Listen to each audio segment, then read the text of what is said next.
Lee nangis melihat perjuangan rakyat Indonesia.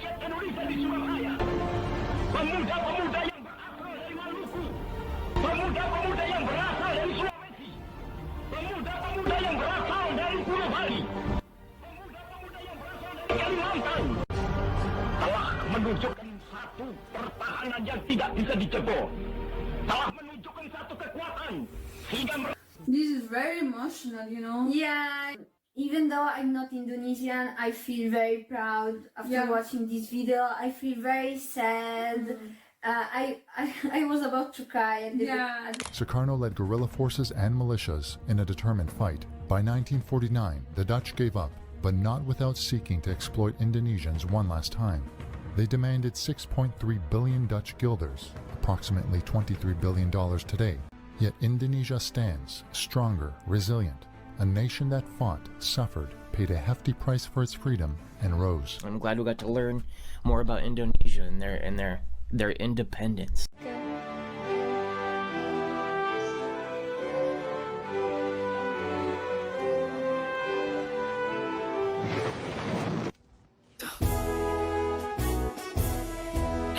Aduh, udah tinggal Tahukah merah putih kalian, aja. banyak orang asing atau bule yang awalnya hanya mengenal Indonesia sebagai negeri tropis dengan pantai yang indah. Namun setelah mempelajari sejarahnya, mereka justru mengaku merinding saat mengetahui makna di balik sang saka merah putih. Bagi sebagian orang luar negeri, bendera hanyalah simbol sebuah negara. Tetapi ketika mereka mengetahui bagaimana rakyat Indonesia mempertahankan merah putih dengan mempertaruhkan nyawa, pandangan mereka langsung berubah. Merah dan putih bukan sekadar dua warna. Merah melambangkan keberanian, putih melambangkan kesucian niat. Di balik kain sederhana itu, tersimpan kisah pengorbanan para pejuang yang rela kehilangan keluarga, harta, bahkan nyawa demi satu tujuan, agar merah putih tetap berkibar di langit bumi pertiwi.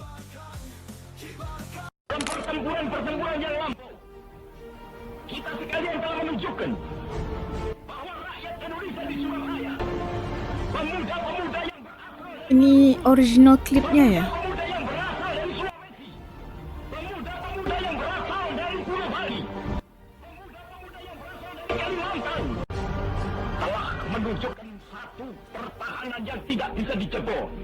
Telah menunjukkan satu kekuatan sehingga Basically, this battle of Surabaya was the most important one, and it was the last one. I think because of this speech, you know. Yeah, Alhamdulillah. They expel invaders and maintain Battle of Surabaya independence. 1945. So this condition urged the Dutch government to change its its strategy, not only rest on military strength, but also use diplomacy through various negotiations. Ini yang berlaku di Surabaya. Finally, 1949. Round table confirmed. Renegotiation. The recognition of Republic Indonesia sovereignty by the Dutch government. Yeah. The satu momen yang sangat penting sejarahnya Indonesia. Red and white. This is very emotional, you know. Yeah. Even though I'm not Indonesian, I feel very proud after Yeah. watching this video. I feel very sad. I was about to cry at the me beginning. And this was a very great speech. And I think, you know, when you believe in God, in Allah, or whatever, like you gain that power. I think You are going to gain that strength. Yeah, because I think you know, we are very religious. We believe a lot in Allah, in God. So I think God gives you religion. Islam gives you a lot of hope, a lot of strength. Yeah. And I think that is very important. That's why I think they were able, Indonesian, to fight against British and Dutch, etc. Yeah. And I think it's very beautiful. And Thomas' speech was very. Bong Thomas' speech was very emotional. And me too. I would like. Mama. I will remember. I will remember Thomas' speech like forever. Beberapa warga asing bahkan mengatakan bahwa setelah memahami sejarah Indonesia, mereka tidak lagi melihat merah putih sebagai sekadar bendera. Mereka melihatnya sebagai simbol keberanian, persatuan, dan pengorbanan yang tidak ternilai. Tak heran jika banyak video yang membahas sejarah. Perjuangan Indonesia mendapat respons positif dari penonton mancanegara. Mereka mengaku mendapatkan pelajaran berharga bahwa kemerdekaan bukanlah hadiah, melainkan hasil perjuangan panjang yang harus terus dihargai. Establish your colony and be able to get money from the colony. Wow. Price of freedom. The Dutch responded with troops, tanks, and fire. They called it a police action. Indonesians called it war. Entire villages were burned. Civilians were tortured. Over 100,000 Indonesians were killed. Man. Still, they resisted. Sukarno led guerrilla forces and militias in a determined fight. By 1949, the Dutch gave up, but not without seeking to exploit Indonesians one last time.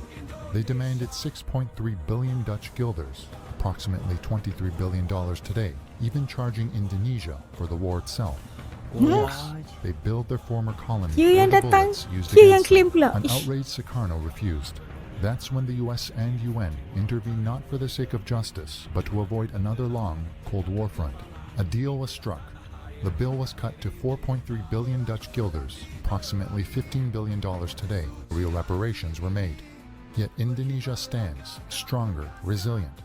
A nation that fought, suffered, paid a hefty price for its freedom, and rose. The Indonesian Revolution is still this point of pride that people say, well, yeah, we fought for and achieved independence. Wow. Listen, guys, I'm so glad that we got to watch this together. That I love learning, and it's just it's I don't know, man. I'm glad we got to learn more about Indonesia and their independence. You know what I'm saying? And their journey to independence. Wow, it's just so sad about what they had to go through and how it all started. But look where it is now, though. You know what I mean? Such a beautiful, important place. I would. It's one of my dreams to go there one day. I would love to visit Indonesia. Dlaczego mamy czerwona i białe flaga, bo to stanie od Holendrzy flaga. Pamiętasz, Holendrzy okupowali Indonesię i Bali. A oni byli arogantni i zostawiali i Aduh, flaga. bagusnya bahasa. Pokażą wysoki bunek na Bali i w Indonezji. A i flaga była czerwona, biały i niebieski. I dla nich czerwona była odważna, biały święto, niebieski był sprawiedliwy. A oni nie byli sprawiedliwi. Dlaczego obcinamy? Tak jest. Ale też później pasuje do nas królestwo flaga. Nazywa Królestwo Majapahit, bo Królestwo Majapahit miał flaga czerwona-biały, czerwona-biały, czerwona-biały. A jak obcinamy ten niebieski od Holendrzy, a pasuje do tej czerwona-białej. I używamy czerwona-biały. Czyli od Holendrzy był odważne, święto i sprawiedliwe, a teraz zostanie odważne i święto. Itulah bagaimana orang bule inilah ya, dia mungkin sedang mengkaji atau melihat tentang sejarah perjuangan Indonesia demi sebuah kemerdekaan. Dan kita tahu, kita lihat sendiri reaksi mereka itu kayak melihat sebuah sejarah yang sangat panjang, yang sangat kelam, perjuangan daripada darah dan air mata bangsa Indonesia bagi merebut sebuah arti ataupun kebebasan dan kemerdekaan mereka di tanah air sendiri gitu kan. Mereka sendiri lihat dan merasakan bahawa sangat terkesan melihat bagaimana susah payahnya penderitaan rakyat yang ketika itu sangat susah, heroiknya bagaimana para pejuang yang berusaha sehingga hanya menggunakan mereka ya zaman dulu nggak ada senjata yang canggih itu kan, cuma guna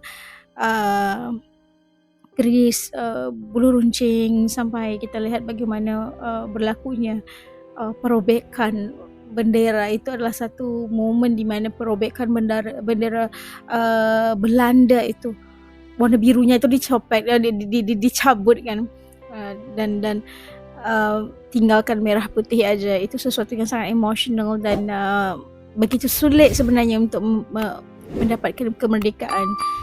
Susah payah semuanya perjuangan tentang satu sejarah yang sangat panjang. Kalau para bule itu bisa menghargai dan bisa merasa terharu banget, apatah lagi kalau orang Indonesia itu sendiri semangat pejuang itu perjuangan yang bukan sesuatu yang mudah sebenarnya. Banyak yang telah terkorban. Datuk nenek moyang kita yang sudah terkorban pada zaman tersebut. Lebih pada 100,000 rakyat Indonesia yang terkorban demi merebut ataupun demi mendapatkan kembali kemerdekaan negara daripada Inggeris dan juga Belanda. Sesuatu yang luar biasa. Apatah lagi kalau kita melihat ada anak-anak muda yang tidak mengetahui sejarah, pasti bikin kita marah gitu kan, tidak menghargai negara dan sebagainya.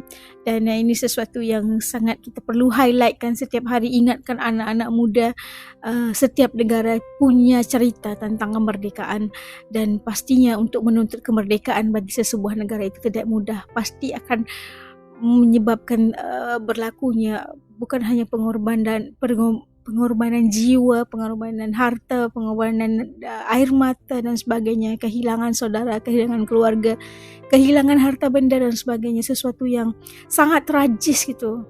Dan harusnya anak-anak zaman ini harus mengetahui tentang betapa sulitnya untuk mendapatkan sebuah kemerdekaan. Hargai kemerdekaan itu. Jangan kita biarkan negara itu dijajah lagi, walaupun bukan daripada penjajahan wilayah, tapi penjajahan melalui yang lebih halus. Sekarang ini kita lihat melalui pemikiran, melalui bagaimana mereka itu kita ini bisa dijajah dengan pelbagai aspek gitu kan. Kita mengharapkan agar kita harus mempertahankan kemerdekaan negara.